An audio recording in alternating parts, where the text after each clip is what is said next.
দর্শক, চরম নাটকীয়ভাবে ম্যাচ বেঙ্গালুরুর বিপক্ষে ম্যাচ হারল মুম্বাই ইন্ডিয়ান্স। আর তাই এমন বাজেভাবে ম্যাচ হেরে যাওয়ায় সংবাদ মাধ্যমে এসে ফিজকে নিয়ে বোমা ফাটিয়ে হার্দিক পান্ডিয়া বলেন, ফিজের মতো বোলারের অভাবে আমরা হেরেছি। আর যদি ফিজের মতো বিশ্বমানের বোলার থাকতো তাহলে আমাদের এমন হার দেখতে হতো না।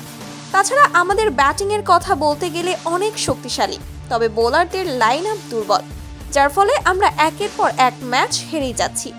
দর্শক, খবরের বিস্তারিত জানুন পুরো প্রতিবেদনে। দর্শক, প্রথম টসে জিতে ব্যাটিং করে বেঙ্গালুরু 222 রানের টার্গেট দেয় মুম্বাইকে। জবাবে ভালো শুরুটা হয় মুম্বাইয়ের। এরপর কয়েকটি উইকেট হারিয়ে যায় মুম্বাইয়ের। তবে শেষ মুহূর্তে দলের সব ব্যাটারগণ লড়াই চালিয়ে গেলেও শেষ ওভারে চরম নাটকীয়ভাবে বেঙ্গালুরু বোলারদের সামনে গুটিয়ে যেতে হয় হার্দিকদেরকে। ফলে হতাশা নিয়ে টানা তৃতীয়বারের হারের স্বাদ গ্রহণ করল মুম্বাই। ফলে হতাশা নিয়ে টানা তৃতীয়বারের মতো হারের স্বাদ গ্রহণ করল মুম্বাই। আর পয়েন্টস টেবিলে চরম ক্ষতি হার্দিক পান্ডিয়াদের।